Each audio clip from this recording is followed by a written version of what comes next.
Half of the world's population is living in cities, cities of many millions of people, and most of them are in the third world. Mexico City is one of the biggest. No one seems to know quite how big it is, perhaps around 19 million people.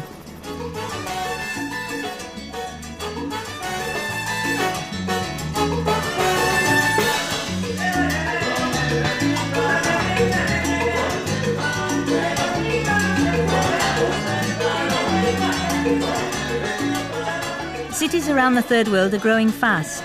5 million people are added every month. Cities bring people together, make possible a new kind of life. But this very size and diversity poses some of the greatest challenges to the world today. I love this city. It constantly takes me by surprise.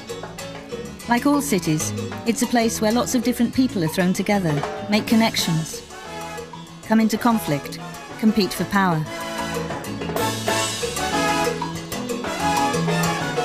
So, the question we have to face is who has the power here?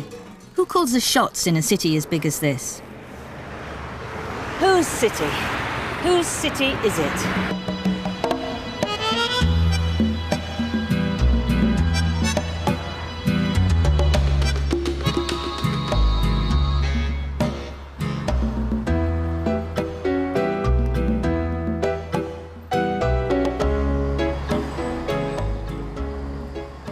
People continue to migrate here.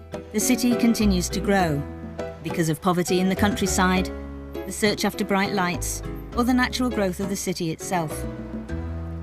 Over the years, people have come here from all over the country. Many of them are native Mexicans, the original inhabitants of this land, so often featured picturesquely in their rural surroundings. Now they have to make it in the capital city.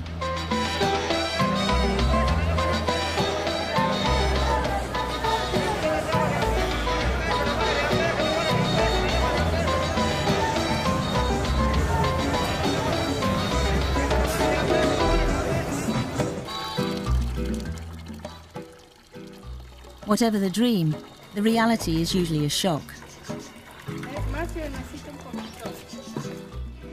If you're really poor and you come to Mexico City from some other part of the country, you may come first to a place like this. It may seem your best, maybe even your only way of getting a toehold in this city. But look at it. There's open drains, the electricity is on the margins of legality, even the land ownership maybe. You have to really want to come to this city to come first to a place like this.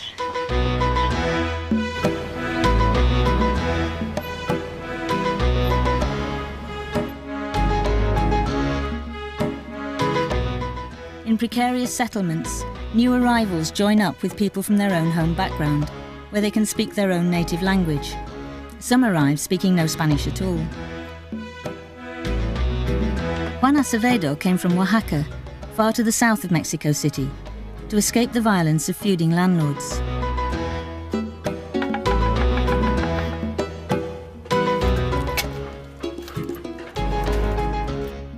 Native people face particular difficulties: discrimination, abuse, and a pervasive attitude that they ought to stay in their rural regions. Juan is one of the organizers of his settlement. Pero es difícil establecerse, ¿no? ¿Qué tipo de dificultad hay? Desde la discriminación de trabajo, de la lengua, todo esto son parte de una discriminación que afecta a los derechos de todos nosotros. Entonces, esa es la situación que enfrentamos en nuestra ciudad. Sí. Así es. Entonces, pásele. Sí, gracias. Gracias. Juan and his family have managed to turn their one-room structure into a home. Sentamos. Sí, gracias.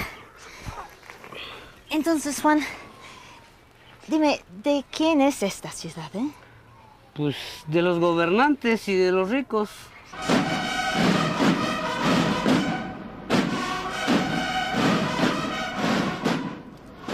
It's National Flag Day, a big day for the country's president, Ernesto Zedillo, while the leader of the city, Cuauhtémoc Cárdenas, looks on.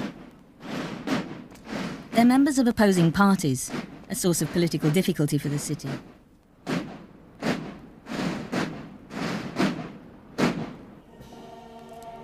This is the heart of both city and nation, the central square, the Zócalo, once the center of the old Aztec capital. Today, it's hard to resist the intensely national feeling here.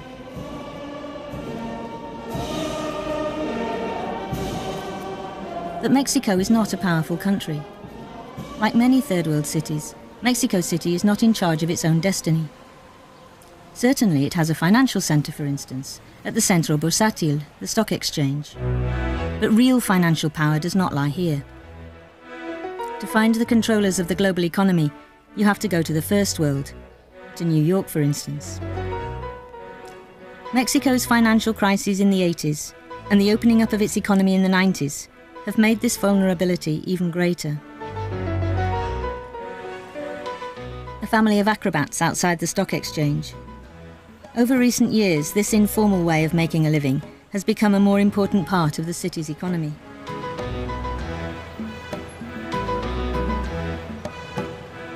Pablo Riverol is financial advisor to the powerful US company Merrill Lynch.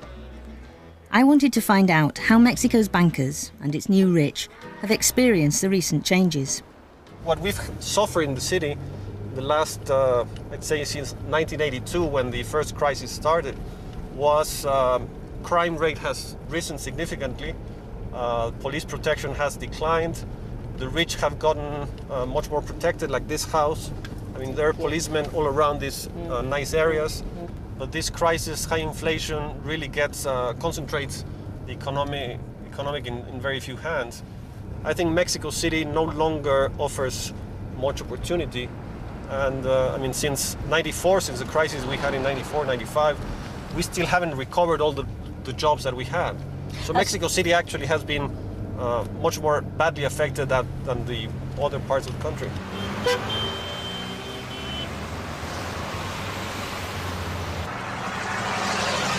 Whose is this city? Whose is the city? Well, I think it's certainly not us. It's certainly not the people that live in this colony.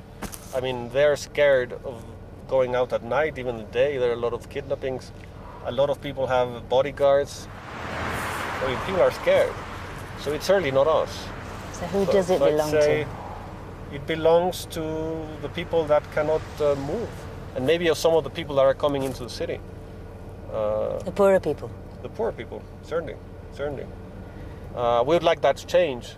I mean, we would like to enjoy the city and really to be able to go to the restaurants and discotheques like we used to. But right now, it's not us who are in command of this. It's not the police either.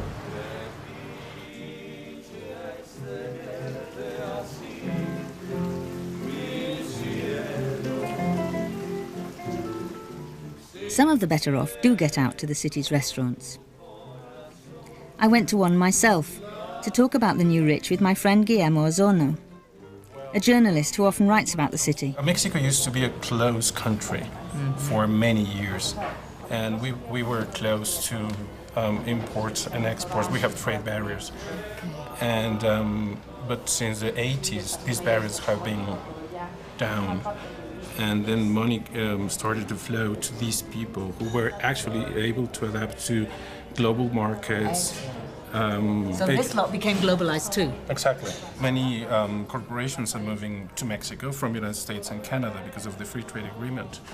And so they are here in Mexico City, and they're employing poor people to be workers, and they're employing this middle upper class to be the corporate managers.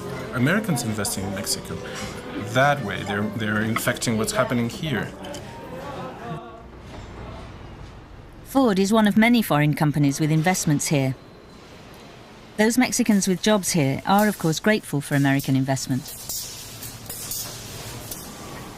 But others argue that NAFTA, the free trade agreement with the USA and Canada, has increased unemployment in the city. By strengthening the link with the USA, NAFTA has pulled the whole economy northwards. Most of the new investment has been near the border with the mighty neighbour. But everywhere, The impact of what they call here gringo money and gringo culture is inescapable.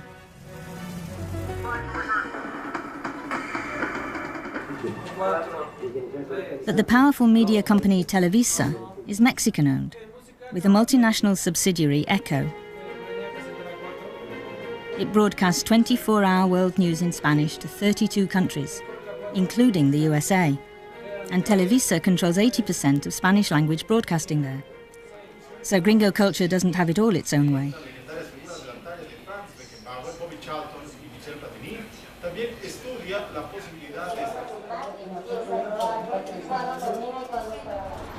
There's Mexican property development too.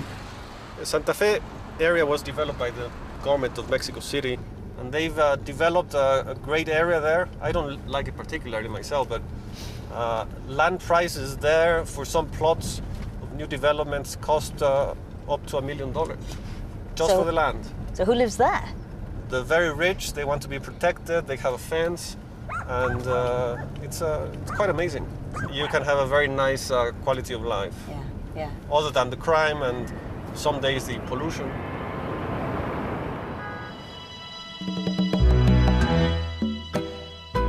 For the majority of the city's population, though, life is very different. By the mid-1990s, the purchasing power of the national minimum wage was well below that of the mid-1930s, and many people do not even receive the minimum wage. Many of those who live in the city have had to tear up their roots to get here. But every now and then, you stumble upon a ritual from rural origins. It's as if the country's pre-colonial past is still asserting its claim upon the capital. The volador was once an important religious ritual, symbolizing the pre-Christian calendar and performed at the heart of the Aztec capital.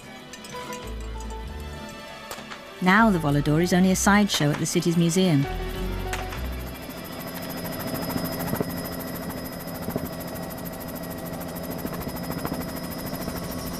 My first time up in a helicopter.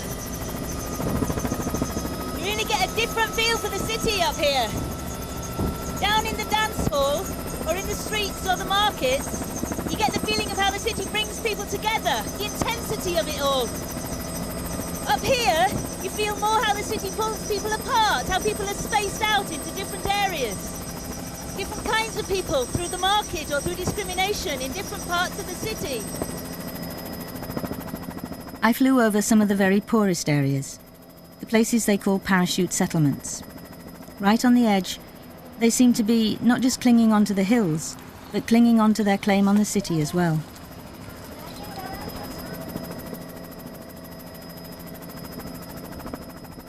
Below me now, the classic working class areas, huddled together in their serried ranks of tightly packed streets. And here from the air, I can see over the defences of the rich and spy on their spacious gardens, trees and swimming pools.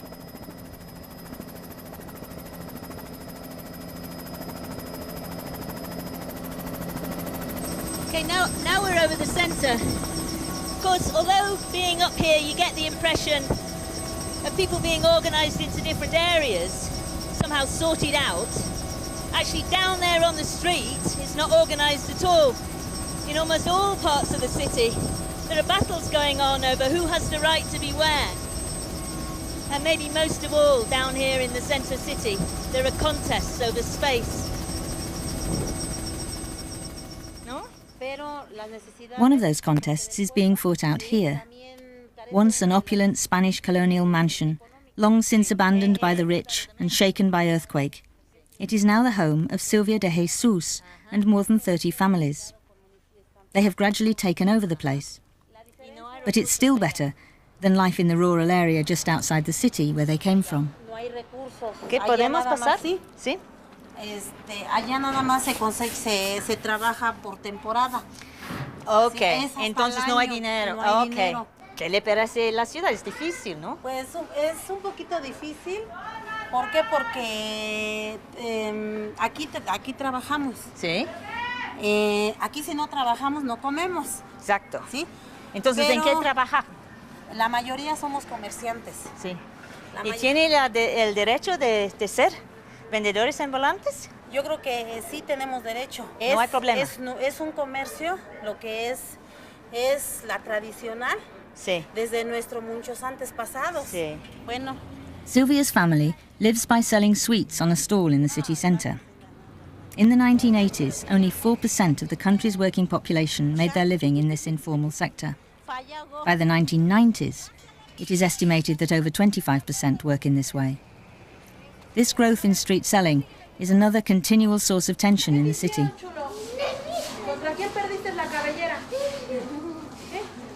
¿Tienen el derecho de estar aquí? Yo creo sí tenemos el derecho.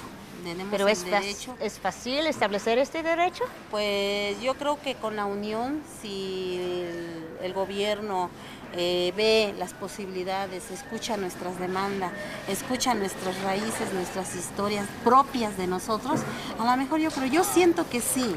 Queremos que sí. Que por eso nosotros los indígenas estamos pidiéndole al gobierno que se haga una ley indígena para que seamos escuchados, nuestras demandas. ¿Dentro de la ciudad? Dentro de la ciudad. Ah, es importante, ¿no? Sí. Eso. O sea, yo creo que con el tiempo, no digo ni qué día ni qué hora, pero a lo mejor con el tiempo sí. y nos tendremos que juntar todos, ¿no? Para pues, ¿En para cuántos años? Pues a lo mejor en un año. Vamos a ver, ¿no? ¡Sofía!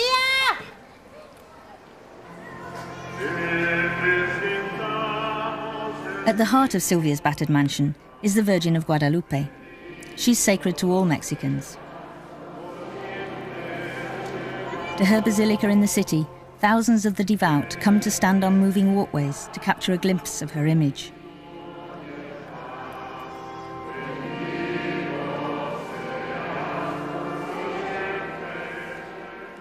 Until very recently, Mexico's constitution did not even recognize the Catholic Church.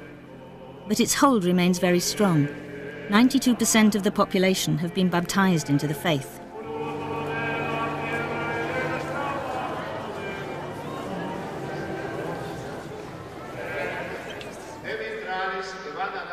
Recently, the church has set out to strengthen its roots amongst the poor, becoming more outspoken about social and economic injustice. Not many miles away, but worlds apart, anti-clericalism is alive and kicking. In the Circo Volador show, the Pope is a woman, and the church is corrupt and lascivious.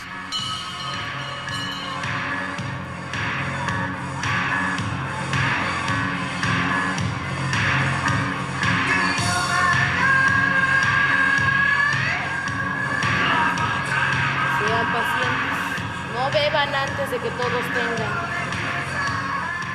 The Circo is an arts centre for the young, the unemployed and the alienated.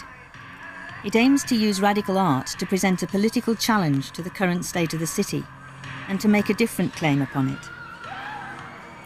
In the city, they can defy convention in a way that would be unthinkable in a rural community.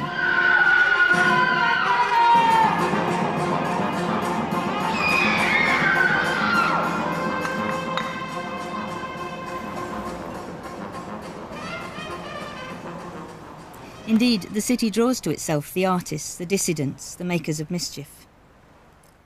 One such dissident voice is that of Astrid Haddad, feminist, singer, songwriter and satirist. You came to this city from Yucatan, no? Yes. And many people come here. Yes. So what's the attraction of Mexico City? Living in the city, you have a lot of... just walking in the center of the city, you can, your imagination can fly and fly and fly.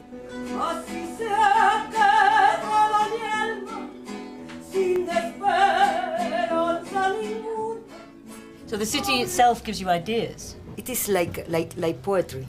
Sometimes the city has, even, it has the violence sometimes, it has also something so sweet, so like poetry. I love the city.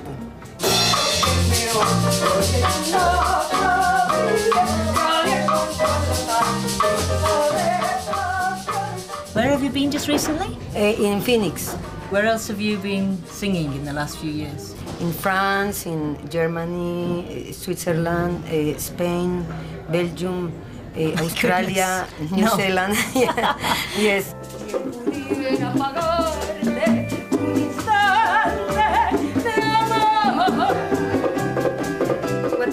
is to speak about the things that happen every day in politics in Mexico.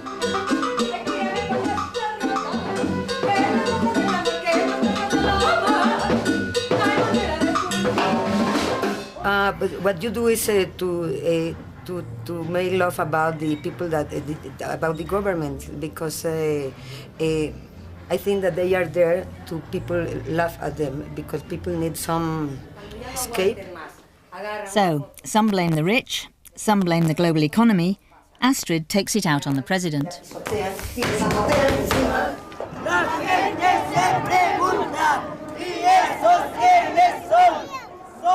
It's beginning to seem that there are protests everywhere, with the city in chaos today. But appearances can be deceptive. This looks like the people on the march, protesting at intolerable conditions in the city. But as I understand it, it's a demonstration engineered by the party of the central government to embarrass the more left-wing party, which runs the city.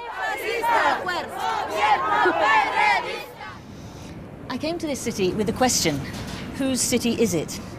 And what I've discovered is that there are loads and loads of battles going on out there about whose city it is, about who has a right to be here. Of course, in those battles, some people are very, very much more powerful than others. But one thing I've also discovered is that it isn't a simple question of powerful people who are global, big industries and bankers who roam the world against little local people. Because I've also met people who've come from the countryside to live in this place. I've met people who have relations in the United States of America, workers working in foreign-owned factories, indigenous groups raising aid and help from non-governmental organisations from around the world. They too have their international contacts. So maybe none of us is local now. Maybe we're all involved in this global economy in lots of different kinds of ways. And just as the city doesn't belong to any one group, perhaps there's hardly any group that simply belongs to the city. What makes this place what it is stretches way beyond the horizons I can see out there.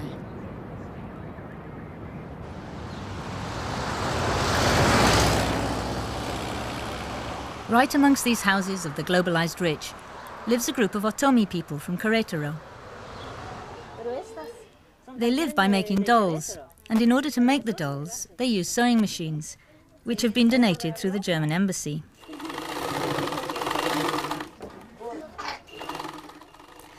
The dolls are of Querétaro women selling flowers on the street, which is where they will later be sold.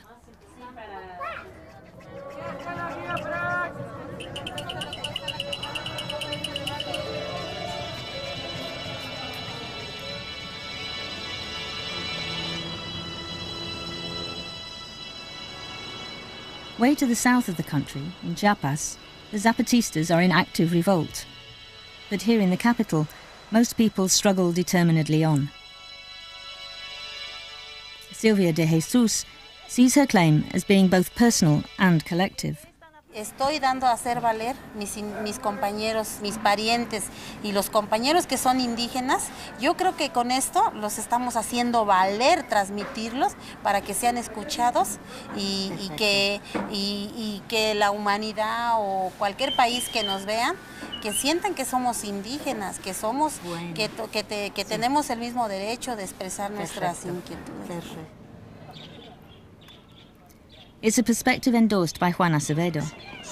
Nosotros los pobres pues siempre se nos relega hasta las orillas para que nos puedan dar algo y dar una lucha bastante larga para que pudiéramos tener este predio. Sí. Pues. Pablo Ribarol sets the future of the city in the context of the national economy. Part of Mexico is growing with the international economy, but a large part of Mexico just is not going the same way or going at the same pace, and that's creating a lot of problems. We have the uprisings in Chiapas, and they just say, I mean, listen, we understand where you're going, but we don't like it. That's not us. You have to adapt the growth and the pace of the world to really the pace of the country within it. And what they call the opposition parties, like the PRD, they certainly would like to change it. They certainly view the much in-rooted problems of the population, and they say, well, we don't like your program and we don't like to be more tied and tied to the US and to the world economy, because you have all this part of the population that is just not going that way. And we would like to remain Mexicans, not be some colony of the US. How times change. Before the Spanish conquest, this was still a major city, but one whose influence stretched as far as what we now call the USA.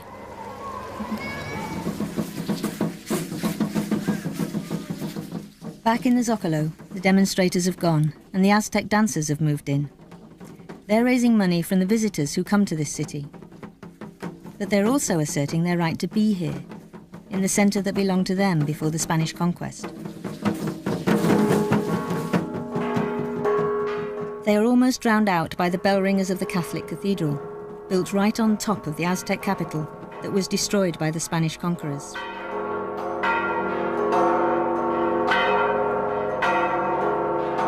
The conflict over whose city this is an ancient one. It's a conflict between First World and Third World, between colonizers and colonized, between rich and poor. It's being fought out in cities all over our planet. So, whose city is it? Funny thing is, everybody I speak to seems to think it belongs to somebody else. The very, very poor are struggling to establish their right to be here, and some of the very, very rich don't dare or don't even want to go downtown. And maybe that's one of the great things about cities, that no one group can be in total control.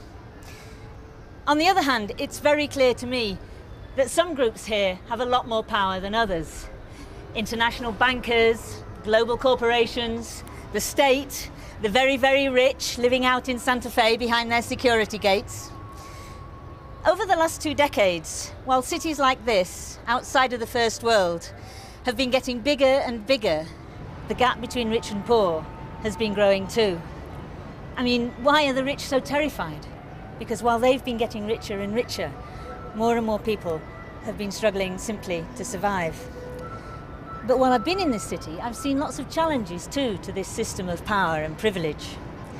And it seems to me that unless some of those challenges succeed, then the next few decades could see, maybe should see, real trouble in some of the big cities of this world.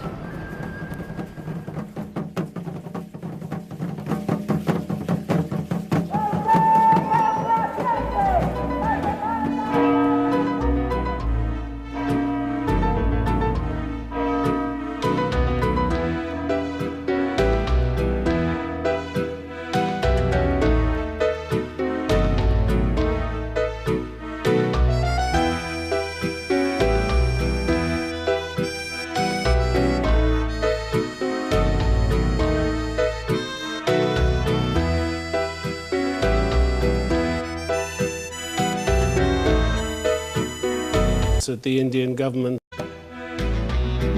Juan Acevedo came from Oaxaca, far to the south of Mexico City, to escape the violence of feuding landlords.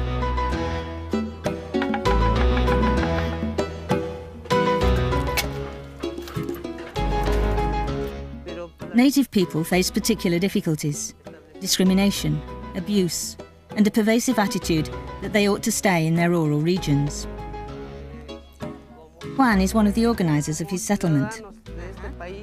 Pero es difícil establecerse, ¿no? ¿Qué tipo de dificultad hay? Desde la discriminación de trabajo, de la lengua, todo esto son parte de una discriminación que afecta a los derechos de todos nosotros. Entonces, esta es la situación que enfrentamos. People continue to migrate here. The city continues to grow. Because of poverty in the countryside, the search after bright lights, or the natural growth of the city itself. Over the years, people have come here from all over the country. Many of them are native Mexicans, the original inhabitants of this land. So often featured picturesquely in their rural surroundings, now they have to make it in the capital city.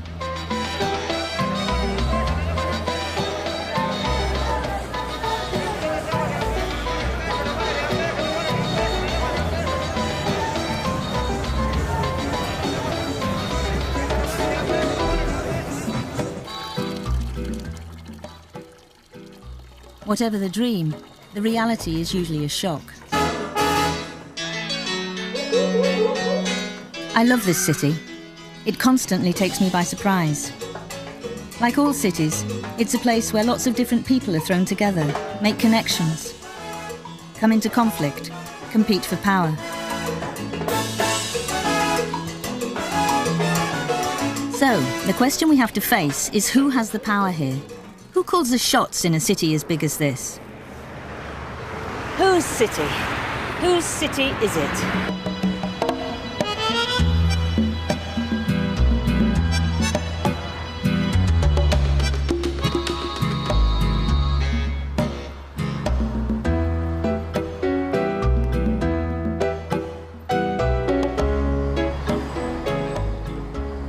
Half of the world's population is living in cities, cities of many millions of people, and most of them are in the third world. Mexico City is one of the biggest. No one seems to know quite how big it is, perhaps around 19 million people.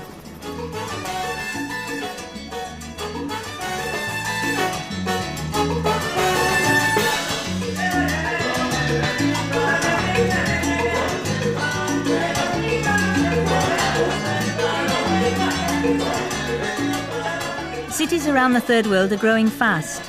5 million people are added every month. Cities bring people together, make possible a new kind of life. But this very size and diversity poses some of the greatest challenges to the world today.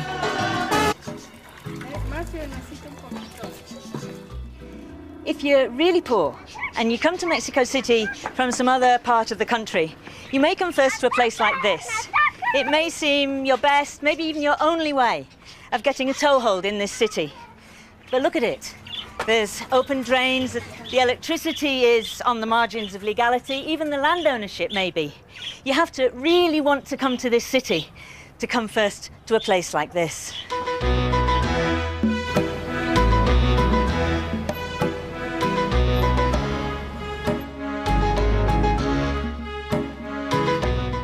In precarious settlements, new arrivals join up with people from their own home background, where they can speak their own native language. Some arrive speaking no Spanish at all.